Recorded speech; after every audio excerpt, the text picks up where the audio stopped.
शेतकरी संघर्ष कृती समिती काटोल जिल्हा नागपूर महाराष्ट्र राज्यातर्फे मला काही खालील मुद्दे सरकारला आणि प्रशासनाला उपस्थित करायचे आहे। ज्याप्रमाणे एक घटना म्हणजे एक घटना घडलेली होती। एका पेशंटची मान टिननी कापलेली होती। त्याकरिता मी सरकारी दवाखान्यामध्ये मला फोन आला आणि पुष्पा सावरकर, किशोर सावरकर हे वगैरे तिथे उपस्थित होते आणि पेशंटची जेव्हा इथे सरकारी काटोल दवाखान्यामध्ये त्याची चौकशी केली गेली। चौकशी केल्यानंतर त्यांना डायरेक्ट रेफर दिलं। मला हे म्हणायचं नाही का इथे होत नसेल रेफर द्या, रेफर दिलंच पाहिजे जे, परंतु त्या पेशंट गरीब परिस्थितीतून असताना सुद्धा त्याला नागपूरला जाणे, ॲम्ब्युलन्सची वाट न पाहता आम्ही तात्काळ मेवला नेलं आणि चक्क मेवला 10% मारून त्यांना वापस केलं। आता मला एक सांगा का जाण्या येण्याचा त्यांचा ॲम्ब्युलन्स म्हणजे ॲम्ब्युलन्सची वाट न पाहता तात्काळ आम्हाला त्यांना नागपूरला न्यायचं होतं। त्या असल्यामुळे त्या गरीब पेशंटवर चक्क 5,000 रुपये येण्या जाण्याचा खर्च पडला आणि तिथे टाके मारून तात्काळ त्यांनी सुटी दिली मेवला। मला सांगायचं हेच म्हणायचं आहे की इथं सक्षम डॉक्टरांची नियुक्ती सरकारी दवाखान्यामध्ये होणं आवश्यक आहे। तर त्यात लगेचच एक डिलिव्हरी पेशंट मला फोन आला, डिलिव्हरी पेशंट तिथे होता आणि तिथे त्यांची ट्रीटमेंट चालू असताना आणि त्यांना नागपूरला रेफर केलं आणि तिथे सीझर झालं। इथे सीझर सांगितलं होतं। जर खोकला सर्दी ताप पुरताच मर्यादित दवाखाना नसावा, एक गरीब जनता तिथे जाते, गरीबाला तिथे न्याय मिळायला पाहिजे, तिथं त्यांची व्यवस्था व्हायला पाहिजे। मी सरकारला शासनाला एकच विनंती करेन की तिथे सक्षम डॉक्टरांची व्यवस्था असायला पाहिजे। दुसरा प्रश्न, इथे पोलीस स्टेशनमध्ये माझ्याकडे रिपोर्ट पण आहेत।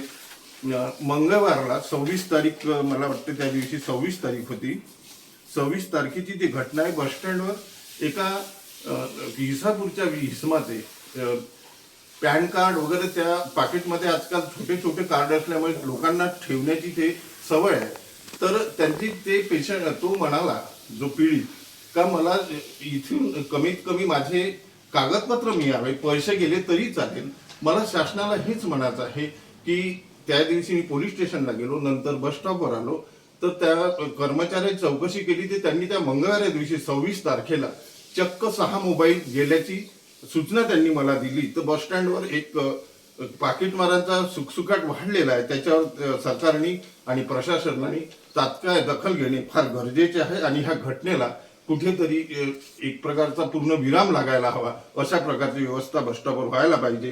तिसरं, मी सरकारला विनंती करेन, भाऊसाहेब फुंडकर या योजनेमध्ये फळबाग 2025 मध्ये शेतकऱ्यांनी मला वाटते ऑगस्ट महिन्यामध्ये, मागील 25च्या ऑगस्ट महिन्यामध्ये संत्रा बागा मोसंबीची लागवड केली होती। त्यासाठी त्यांनी आपलं माती परीक्षण, गड्डे, मजुरी हे स्वतःच्या पैशांनी केली।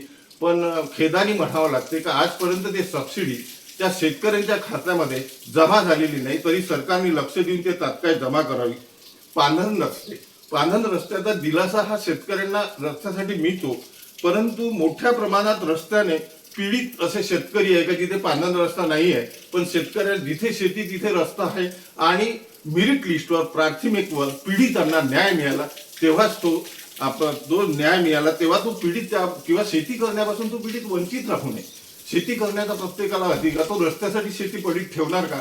या पीडित शेतकऱ्यांना एक विकासाचं काम कमी करून त्या पीडित शेतकऱ्यांना सरकारने ह्या व्यवस्थेने न्याय देण्याचं कार्य तात्काळ करायला पाहिजे, जेणेकरून तो शेतकरी आपल्या पेरणीपासून किंवा शेती करण्यापासून वंचित राहणार नाही।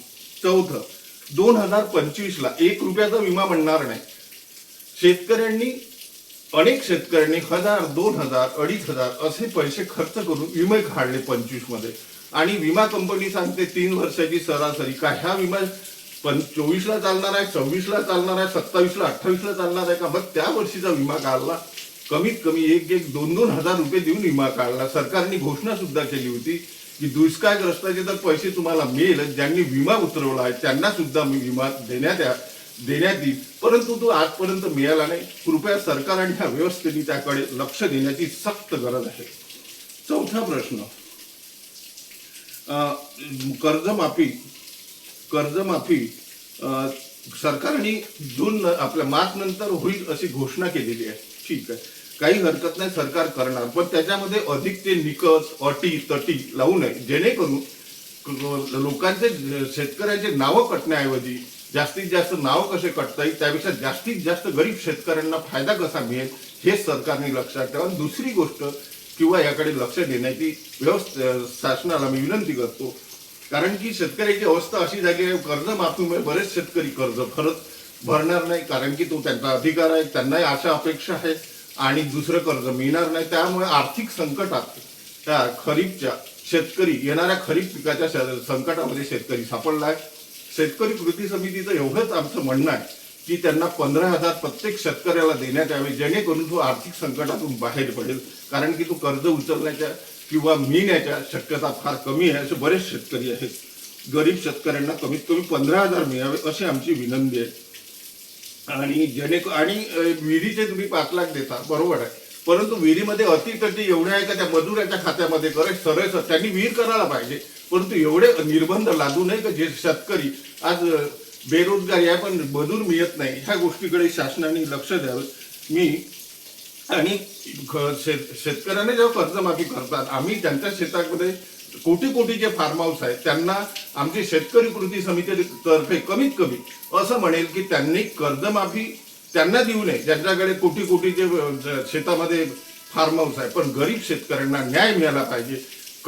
त्यांना कर्जमुक्तीतून मुक्तता मिळाली पाहिजे. आपल्या वचननाम्यामध्ये विलक्षण वचननाम्यामध्ये सुद्धा आपण दिलं होतं, त्याचप्रमाणे हे करावं. माझ्याकडे त्याचे कागद पण आहे. शेतकरी कृती समितीची एवढीच मागणी मी करेल किंवा आशा व्यक्त करेल, सरकारकडे मी आणखी मागणी करेल की त्यांनी तात्काळ ह्या शेतकऱ्यांना आणि जे काटोलमध्ये बसस्टँडवर पाकिटमारांचा सुळसुळाट, दवाखान्यामध्ये सक्षम डॉक्टरची नियुक्ती करावी, एवढीच मी शेतकरी कृती समितीचं सरकारला आणि ह्या व्यवस्थेला विनंती करतो. जय महाराष्ट्र.